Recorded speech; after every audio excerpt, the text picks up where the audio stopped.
Parte 1. El día que mi esposo me pidió el divorcio, se estaba riendo. No fue una conversación tensa. No fue una escena dramática. Fue algo peor. Fue arrogancia pura. Estábamos en la cocina. Yo acababa de terminar una llamada de trabajo y él estaba apoyado en la barra, mirándome con esa expresión que había aprendido a reconocer con los años. Esa mezcla de superioridad y desprecio disfrazada de paciencia. Me dijo que ya no era feliz. Que necesitaba algo diferente. Que sentía que había superado esta etapa de su vida. Y mientras hablaba, sonreía. No era una sonrisa nerviosa. Era una sonrisa de seguridad. Como alguien que cree que tiene todas las cartas en la mano. Durante años me repitió que él era el que sostenía esta casa. Que su salario era el verdadero motor. Que mis proyectos eran interesantes, pero no esenciales. Que mis inversiones eran pequeñas distracciones. Que sin él, yo estaría perdida. Yo dejé que lo creyera. No porque fuera cierto. Sino porque me convenía. Cuando empezamos, hace 8 años, yo ganaba menos que él. Mucho menos. Él trabajaba en una empresa reconocida, tenía estabilidad, seguro médico, un plan claro. Yo estaba empezando a invertir. Pequeñas cantidades. Nada espectacular. Aprendía, me equivocaba, ajustaba. Nunca presumí nada. Nunca hablé de números. Nunca lo corregí cuando decía que él era el proveedor. Con el tiempo, empezó el gaslighting. Si yo cuestionaba algún gasto innecesario, me llamaba exagerada. Si hablaba de diversificar ingresos, decía que era paranoica. Si mencionaba que quería separar cuentas de inversión, decía que el matrimonio no era una empresa. Poco a poco fue moldeando una narrativa, el fuerte, yo dependiente. Lo más irónico es que mientras repetía esa historia, yo estaba construyendo otra completamente distinta. Inversiones inmobiliarias discretas. Fondos indexados reinvertidos automáticamente. Participaciones minoritarias en 2 empresas emergentes. Nada ilegal. Nada oculto. Simplemente estructurado a mi nombre, con asesoría profesional, desde antes del matrimonio y reforzado durante él. Nunca mezclamos oficialmente mis activos prematrimoniales. Fue una decisión que él celebró en su momento porque pensaba que no había nada relevante que proteger. Se equivocó. El cambio en su actitud empezó hace aproximadamente 1 año. Más ausencias. Más reuniones imprevistas. Más críticas hacia mí. Comenzó a decir que yo no aportaba lo suficiente emocionalmente. Que me había vuelto fría. Que ya no lo admiraba como antes. Era curioso, porque cuanto más crecía mi estabilidad financiera, más inseguro se volvía él. Y yo lo sabía. Sabía que estaba viendo los movimientos en mi agenda, las llamadas con asesores, los viajes breves para revisar propiedades. Nunca preguntaba directamente. Pero hacía comentarios sarcásticos. Decía que jugaba a ser empresaria. Que era un hobby caro. Que cuando él decidiera irse, yo entendería la diferencia entre fantasía y realidad. Ese día en la cocina, cuando pronunció la palabra divorcio, su tono no fue triste. Fue calculado. Dijo que quería algo justo. Que no sería cruel. Que yo podría quedarme con algunas cosas. Lo dijo como si me estuviera concediendo un favor. Como si mi estabilidad dependiera de su generosidad. Después soltó la frase que todavía recuerdo con absoluta claridad. Dijo que esperaba que yo fuera inteligente y no hiciera esto complicado, porque él sabía cómo funcionaban las cosas y yo no tenía cómo sostener una batalla legal larga. Se rió. Literalmente se rió. En ese momento entendí algo con una calma casi fría. Él realmente creía que yo no tenía nada. Creía que yo vivía gracias a él. Creía que sin su salario, mi mundo se derrumbaría. No sabía de los contratos de arrendamiento que renové ese mismo mes. No sabía del rendimiento acumulado de mis fondos. No sabía del portafolio que había superado varias veces su ingreso anual.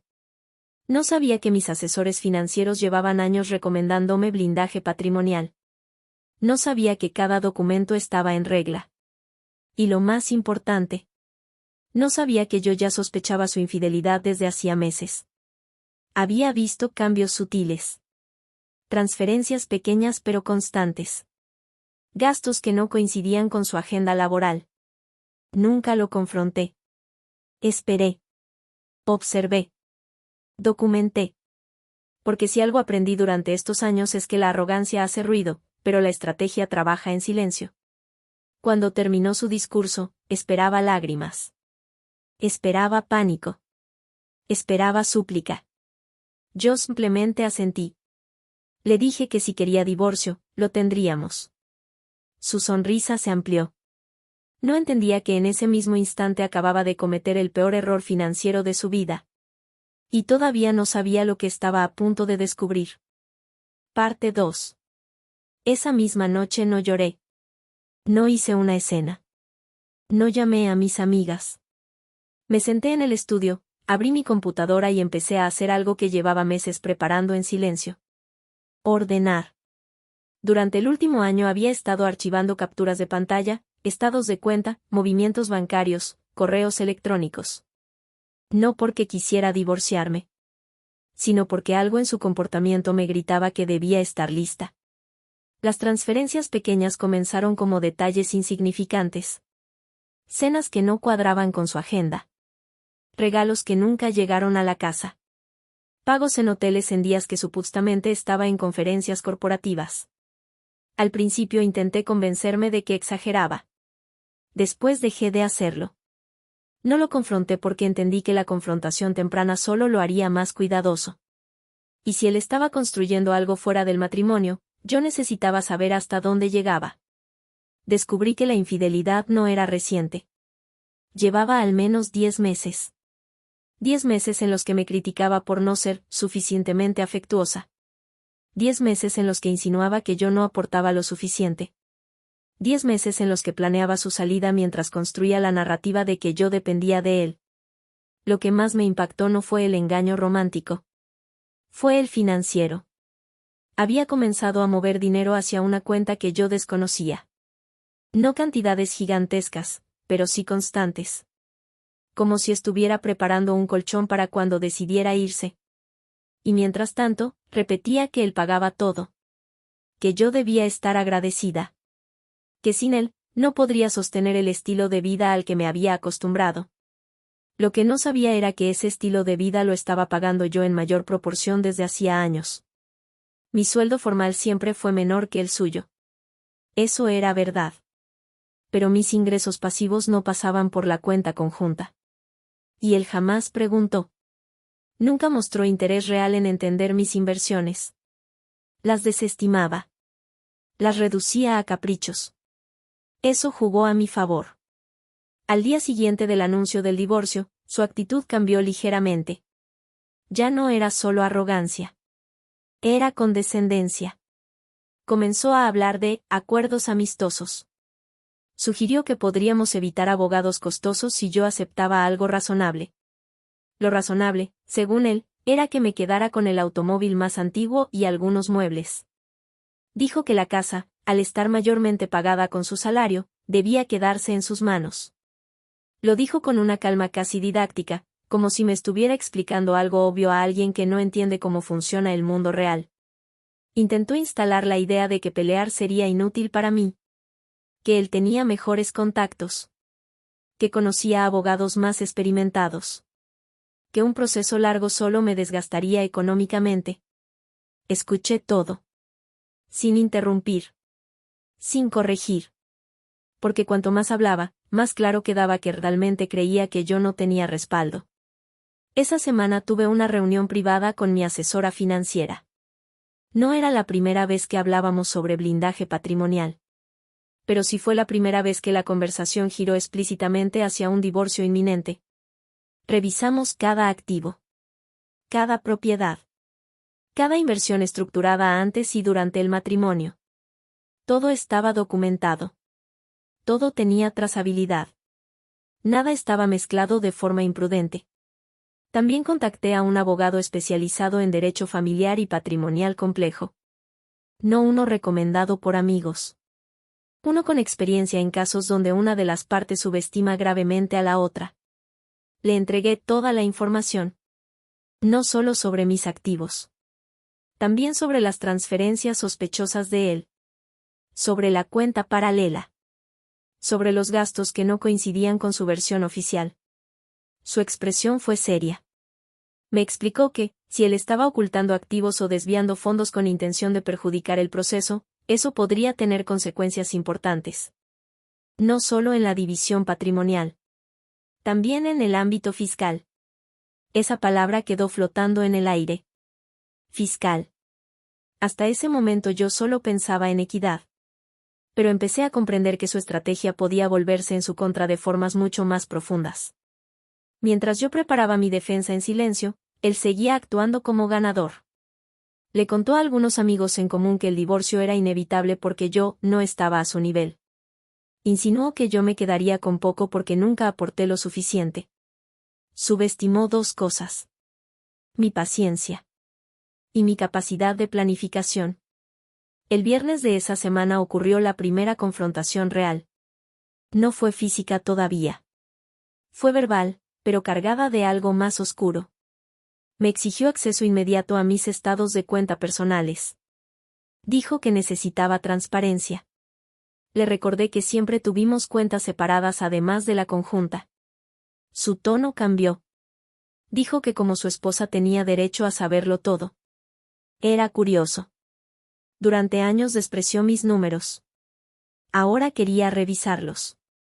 Le respondí que cualquier intercambio de información se haría a través de abogados. Su rostro se tensó. Por primera vez vi algo diferente a la arrogancia. Vi molestia. Y detrás de la molestia, un atisbo de preocupación. Esa noche no durmió en casa. Y al cerrar la puerta, supe que la fase amable había terminado. Lo que venía después ya no sería una conversación de cocina con sonrisas condescendientes. Sería una guerra legal. Y él todavía pensaba que yo iba desarmada. Parte 3. El lunes siguiente recibí el primer golpe formal. No fue emocional. Fue estratégico. Su abogado envió una notificación preliminar solicitando inventario completo de bienes y proponiendo una división equitativa que, curiosamente, lo favorecía casi por completo. En el documento insinuaban que mi capacidad económica era limitada y que, dada mi dependencia histórica de su ingreso principal, lo más razonable era que él conservara la casa, la mayor parte de los ahorros conjuntos y ciertos activos líquidos. Lo leí 2 veces. No por sorpresa, sino por la audacia. La narrativa estaba clara, yo era la parte débil. La que necesitaba protección. La que debía aceptar un acuerdo práctico para evitar un proceso largo y costoso que no podría sostener. Lo interesante es que, mientras ese documento llegaba a mi correo, mi portafolio había cerrado el trimestre con uno de los mejores rendimientos desde que empecé a invertir. Una de las propiedades que compré 5 años atrás se había revalorizado casi al doble. Los dividendos acumulados de mis fondos superaban ampliamente lo que él creía que yo ganaba en un año. Y aún así, seguía actuando como si estuviera haciendo caridad. Mi abogado respondió de forma fría y técnica. Solicitó revelación completa de activos, incluyendo cualquier cuenta individual o corporativa a nombre de mi esposo, así como movimientos financieros de los últimos 2 años. Ahí empezó a tensarse la cuerda. Porque lo que él no sabía era que ya tenía pruebas preliminares de transferencias sospechosas. Pagos recurrentes a una cuenta que no figuraba en nuestras declaraciones habituales. Gastos personales que no coincidían con su narrativa laboral. Cuando recibió la solicitud formal de revelación completa, me llamó. No para conversar.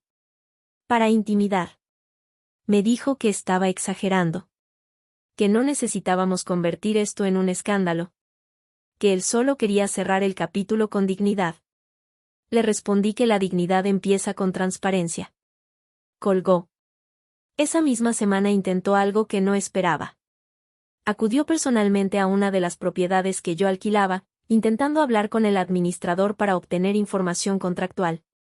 No sabía que yo ya había notificado a todos mis socios y gestores que cualquier consulta debía canalizarse exclusivamente a través de mis representantes legales. Cuando el administrador le negó acceso a documentos privados, su tono subió. No estuve presente, pero recibí el informe completo. Elevó la voz. Alegó que como esposo tenía derecho. Insinuó que yo ocultaba activos que legalmente debían dividirse. El incidente quedó documentado. Y lo más grave fue que dejó por escrito un correo posterior exigiendo detalles que confirmaban algo clave. No tenía idea de la magnitud real de mi patrimonio. Solo intuía que era mayor de lo que había supuesto. Ese mismo día mi abogado me explicó algo importante. Si él había comenzado a desviar fondos antes de presentar la solicitud de divorcio, y si podía demostrarse intención de ocultamiento o mala fe, el juez no lo vería con buenos ojos. Peor aún si existían implicaciones fiscales. Revisamos sus declaraciones anteriores. Ahí apareció la primera grieta seria. Algunas cifras no cuadraban con los movimientos bancarios que yo había capturado meses atrás. No eran diferencias pequeñas. Eran omisiones. El tipo de omisiones que pueden convertirse en auditorías. Mientras tanto, su comportamiento en casa se volvió errático. Ya no dormía allí con regularidad, pero cuando aparecía, lo hacía con una mezcla de hostilidad y falsa superioridad. Una noche regresó sin avisar. Entró al estudio mientras yo revisaba documentos. Intentó mirar mi pantalla. Le pedí que se retirara. Se negó. Dijo que esa casa también era suya y que yo no podía excluirlo. Me levanté para cerrar la laptop. Él bloqueó el movimiento. Por primera vez, la tensión dejó de ser solo verbal. Se acercó demasiado. Invadió mi espacio con intención clara de intimidar. No llegó a golpearme. Pero su mano sujetó mi muñeca con fuerza suficiente para dejar marca. Fue un segundo. Un segundo que cambió el tono de todo. Me solté y le advertí que cualquier contacto físico volvería esto mucho más grave. Se rió. Dijo que exageraba. Que nadie iba a creer que un simple agarre era violencia. No sabía que en la sala había cámaras internas instaladas meses atrás por razones de seguridad general. No sabía que todo había quedado grabado. No sabía que al día siguiente mi abogado presentaría una constancia formal del incidente. Esa fue la primera vez que vi algo distinto en su mirada. No era arrogancia. Era cálculo acelerado. Por primera vez entendió que esto no sería un trámite rápido. Que yo no era la esposa ingenua que aceptaría migajas. Y que cada paso en falso que diera podía convertirse en evidencia. La guerra legal ya no era una posibilidad. Era una certeza. Y apenas estábamos comenzando. Parte 4. Después del incidente en el estudio, todo se aceleró. Mi abogado presentó una constancia formal por intimidación y contacto físico indebido. No fue una denuncia penal inmediata, pero sí quedó asentado como antecedente dentro del proceso de divorcio. El video fue entregado como respaldo. Cuando él recibió la notificación, dejó de reírse. Intentó llamarme varias veces esa noche.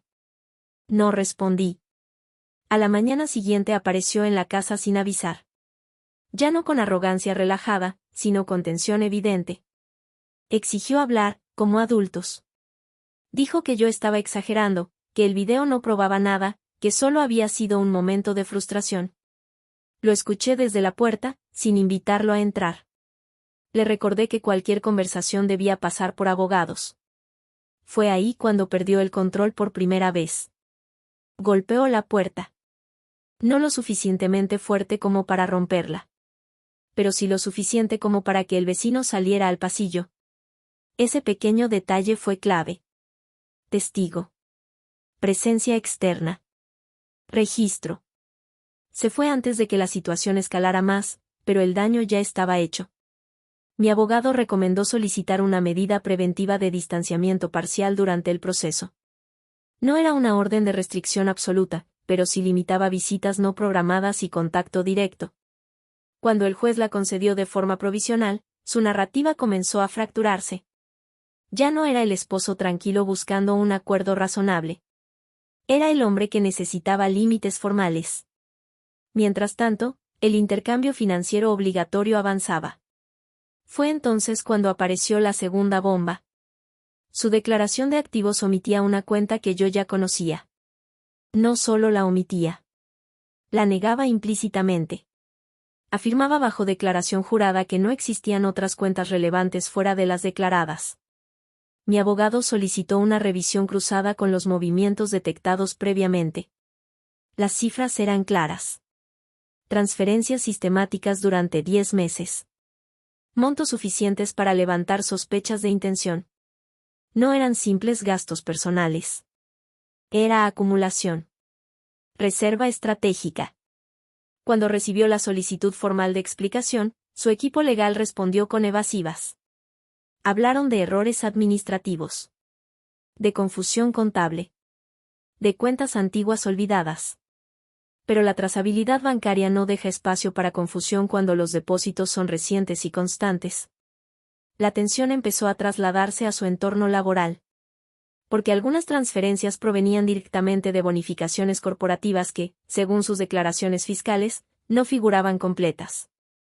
Ahí entró la palabra que cambia dinámicas rápidamente. Auditoría. No fui yo quien la solicitó.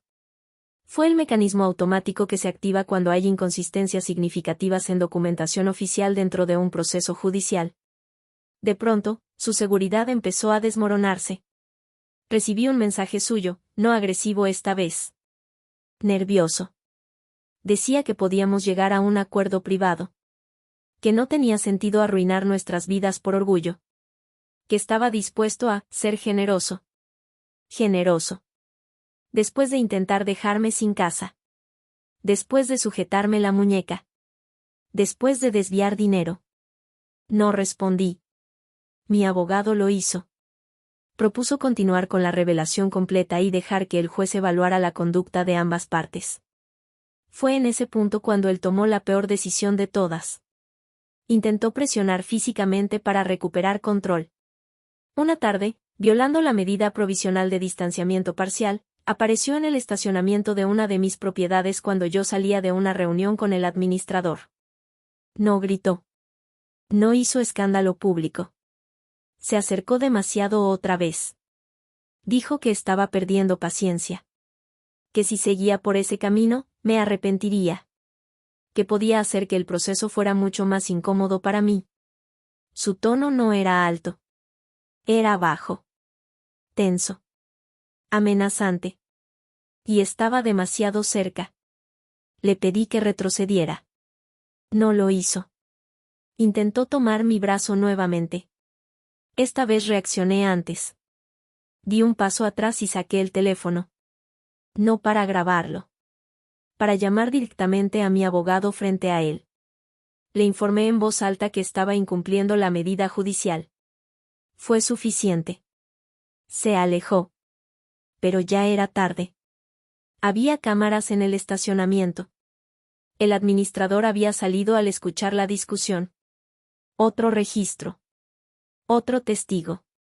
Cuando el juez fue informado del incumplimiento, la medida se endureció. Y eso cambió completamente la percepción del caso. Ya no era solo un divorcio con disputa financiera. Era un patrón. Intimidación. Ocultamiento de activos. Posibles inconsistencias fiscales. Intentos de presión extralegal. Su posición comenzó a debilitarse no solo frente a mí, sino frente al sistema. Y lo más irónico es que todo esto ocurrió antes de la audiencia principal donde se revelarían oficialmente mis activos. Él aún creía que, incluso con tropiezos, tenía ventaja económica. No sabía que la verdadera sorpresa todavía estaba guardada. Y que el día del tribunal no solo se hablaría de lo que él intentó ocultar. También de lo que yo decidí mantener en silencio durante años. Parte 5. La audiencia preliminar fue el primer momento en el que entendí que su seguridad ya no era real. Era un disfraz agrietado. Entró al tribunal con traje impecable, postura firme, sonrisa contenida. Saludó a su abogado con confianza. Evitó mirarme directamente. Yo estaba tranquila. No porque no doliera, sino porque llevaba meses preparándome para ese momento. Su equipo abrió con la narrativa que habían ensayado desde el principio. Matrimonio desgastado. Diferencias irreconciliables. Intentos razonables de acuerdo. Una esposa emocionalmente distante y financieramente dependiente. Cuando escuché esa última frase, comprendí que seguía apostando todo a la misma mentira. mi abogado no interrumpió.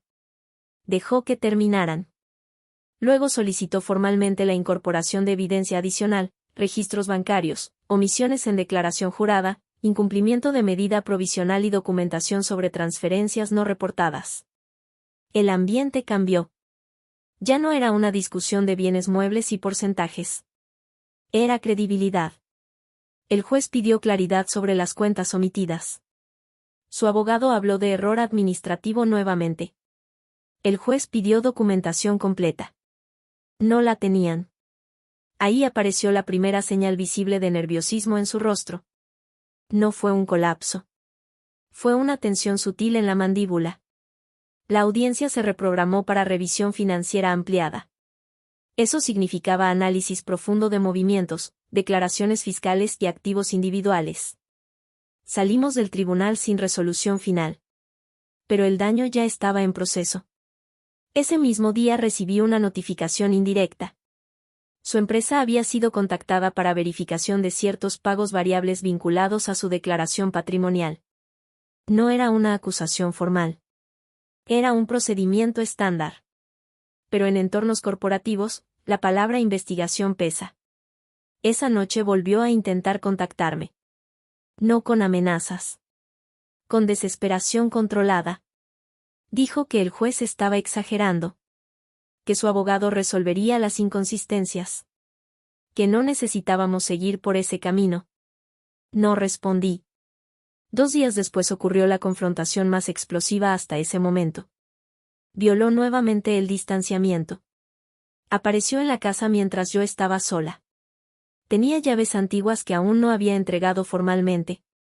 Entró. Sin avisar. Sin permiso. Lo encontré en la sala. Su expresión ya no era arrogante. Era furia contenida.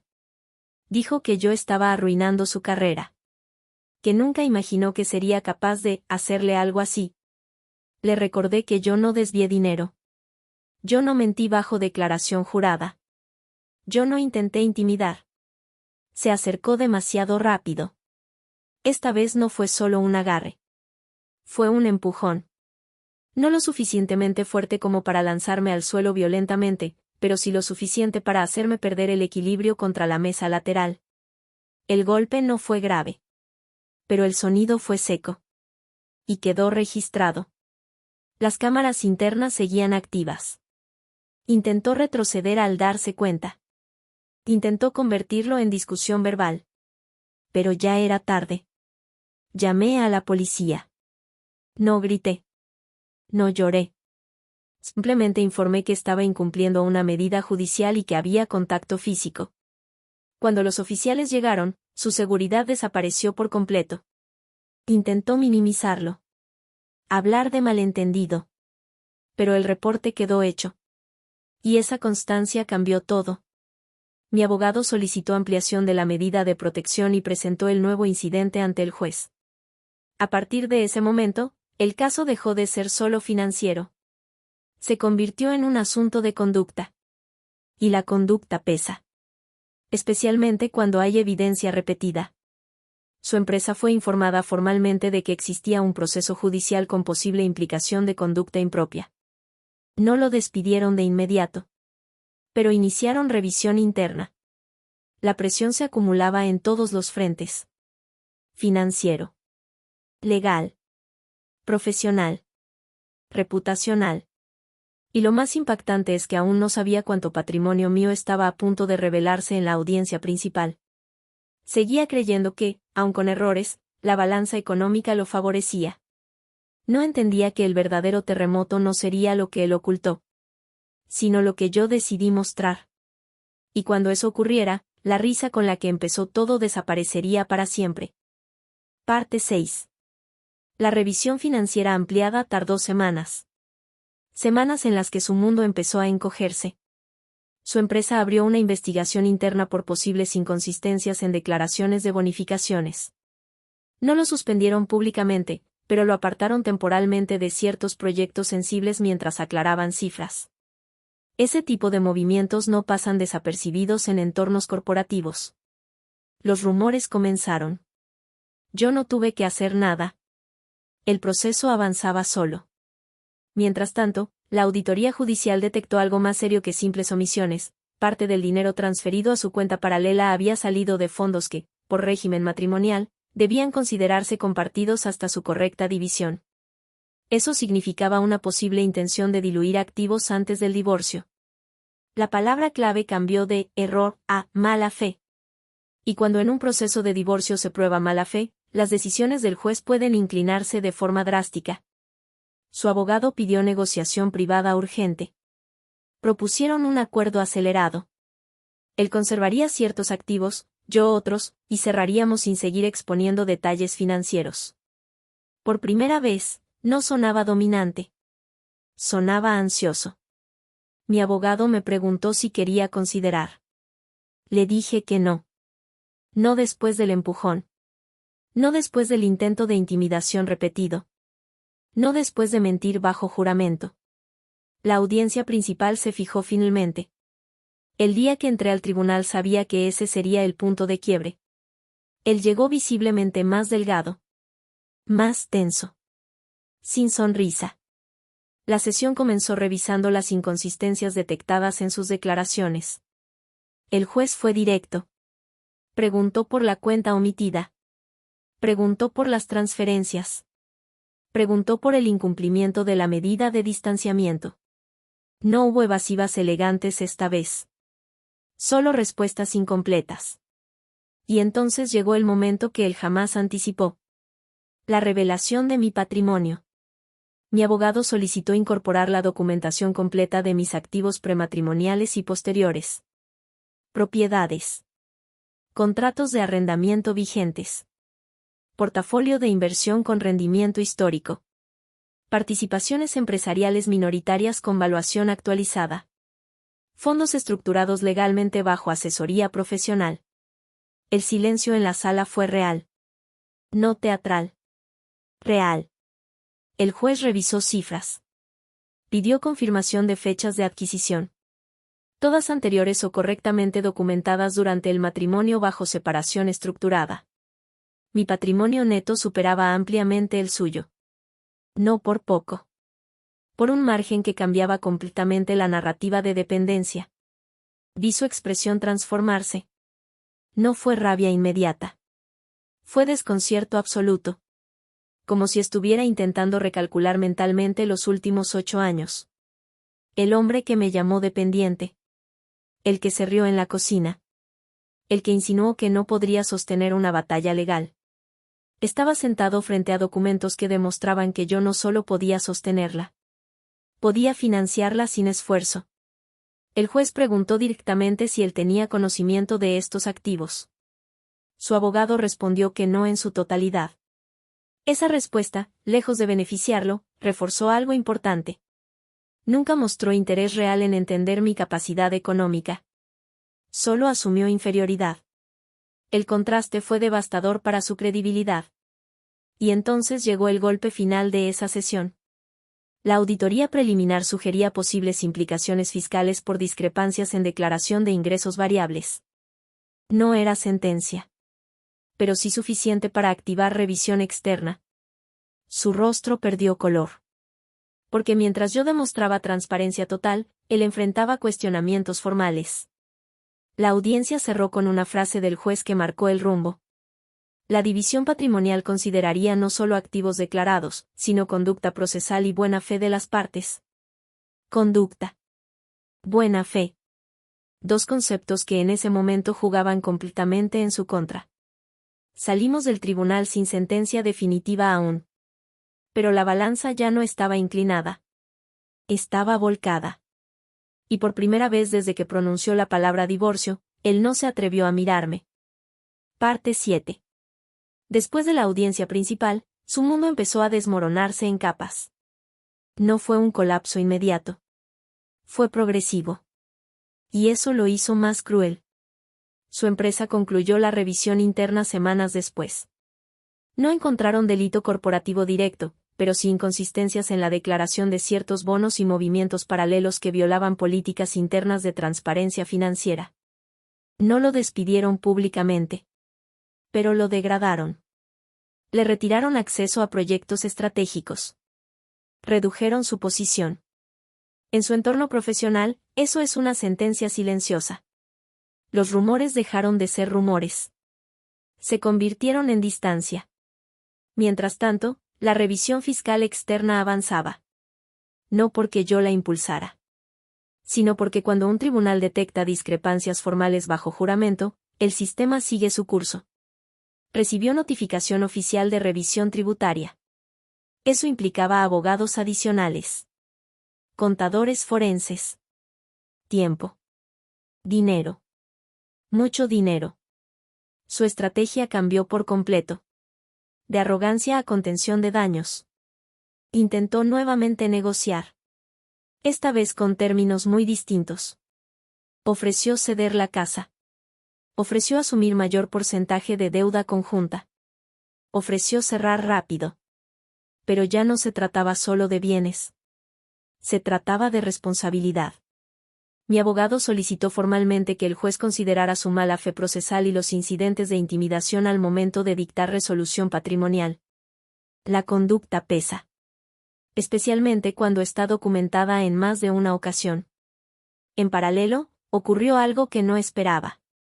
La persona con la que me fue infiel terminó abandonándolo cuando la presión legal y profesional se volvió pública dentro de su círculo. No hubo escándalo viral. Pero sí conversaciones. Su imagen de hombre exitoso y seguro comenzó a resquebrajarse.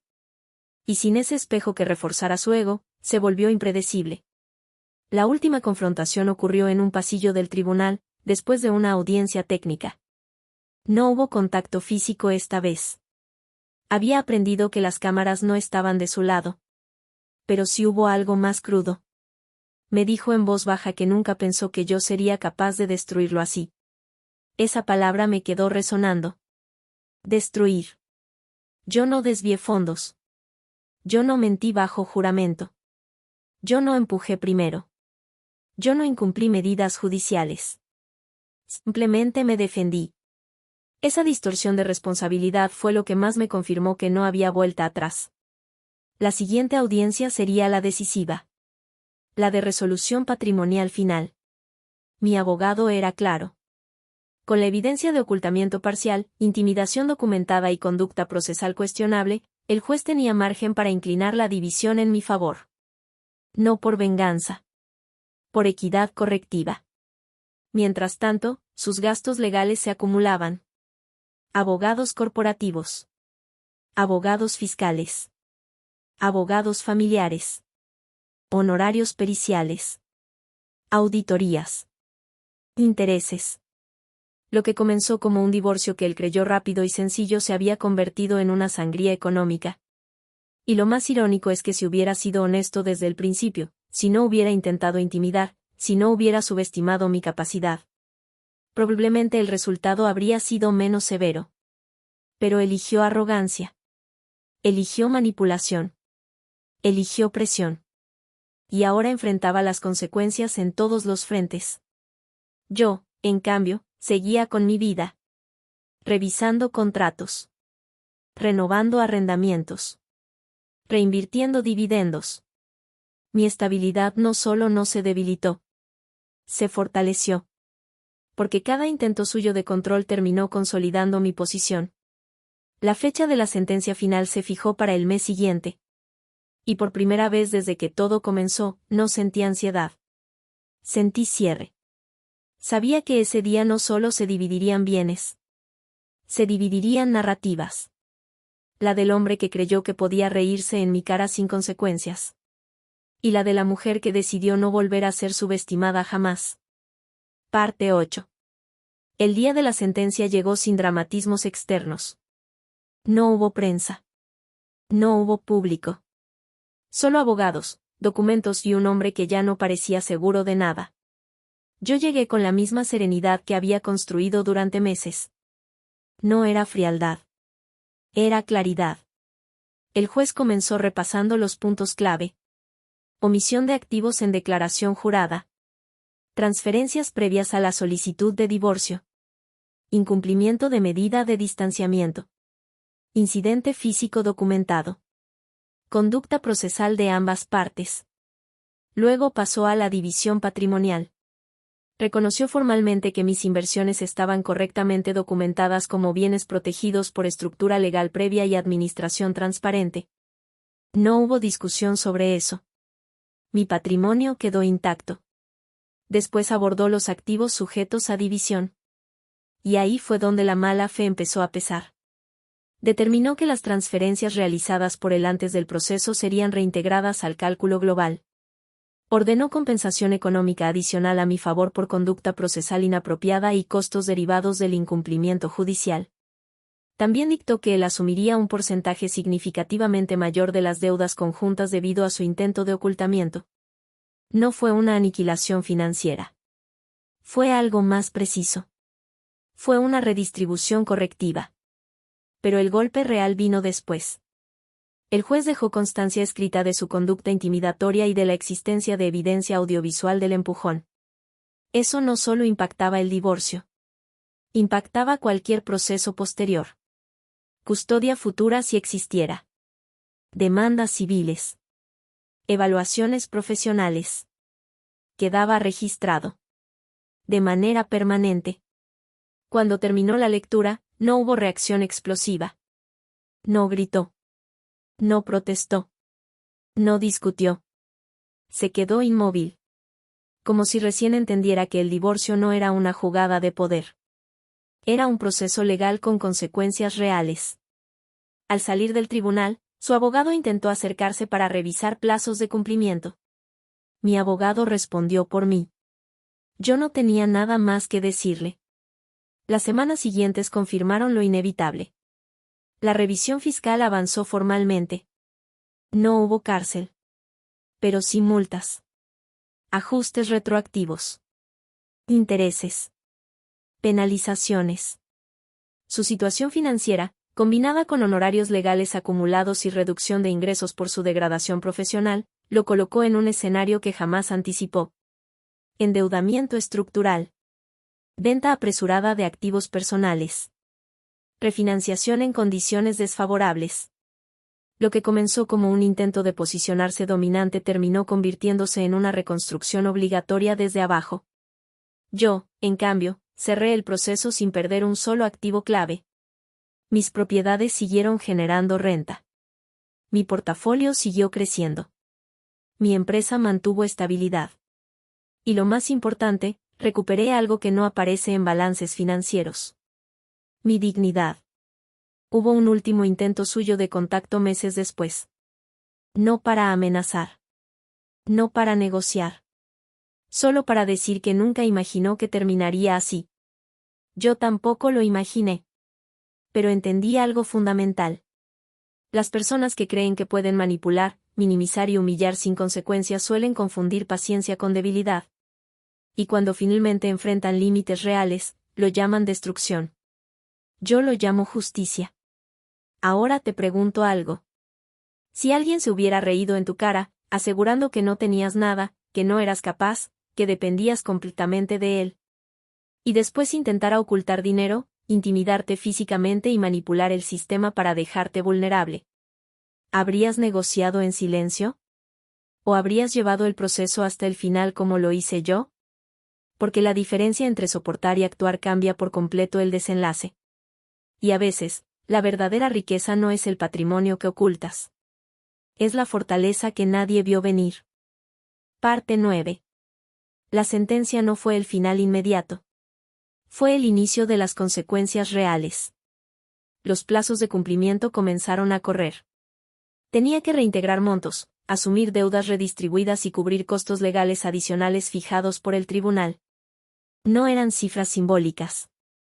Eran montos que obligaban a liquidar activos con rapidez. Vendió su auto primero. Después puso en el mercado el departamento que había comprado antes de casarnos, el mismo que siempre usó como símbolo de su superioridad financiera. Pero vender bajo presión nunca favorece al vendedor. Aceptó ofertas por debajo del valor real. Mientras tanto, la auditoría fiscal cerró con ajustes retroactivos significativos. No hubo proceso penal, pero sí multas altas y un plan obligatorio de regularización. Eso significó algo muy concreto. durante años tendría que destinar parte de sus ingresos únicamente a cubrir errores que él mismo provocó. Su empresa, tras la degradación inicial, terminó prescindiendo de él meses después bajo una reestructuración interna. Oficialmente no fue por el divorcio. Pero cuando tu nombre aparece asociado a inconsistencias financieras y conflictos judiciales documentados, la estabilidad corporativa se vuelve frágil. Intentó emprender por su cuenta. Sin red. Sin reputación sólida. Sin liquidez. El mercado no respondió como esperaba. La arrogancia no paga facturas. Yo seguí adelante sin hacer ruido. Reorganicé mis inversiones para optimizar impuestos. Adquirí una nueva propiedad estratégica usando liquidez que había mantenido reservada. Reforcé mis contratos de arrendamiento con cláusulas más sólidas. Convertí la experiencia en aprendizaje financiero y personal. Nunca hablé públicamente del proceso. No necesitaba hacerlo. La justicia no requiere espectáculo para ser real. Hubo un último encuentro formal, estrictamente legal, para firmar documentación final de cumplimiento. No hubo tensión. No hubo reproches. Solo dos personas que ya no compartían absolutamente nada. Me miró diferente. No con amor. No con odio. Con reconocimiento tardío. Como si finalmente entendiera que la mujer a la que intentó subestimar siempre estuvo un paso adelante. Salí de ese edificio con una sensación que no era euforia. Era cierre. Pero todavía quedaba algo más profundo que procesar. Porque aunque la justicia legal fue clara, el daño emocional también deja huella. Aprendí que el control financiero es una forma silenciosa de manipulación. Que el gaslighting constante erosiona la percepción propia si no se detecta a tiempo. Que el intento de intimidación física no empieza con golpes graves. Empieza con invasiones pequeñas que normalizamos. Y entendí algo más. Si no hubiera tenido estructura legal sólida, asesoría adecuada y disciplina financiera previa, el desenlace habría sido completamente distinto. Eso cambió mi manera de ver las relaciones.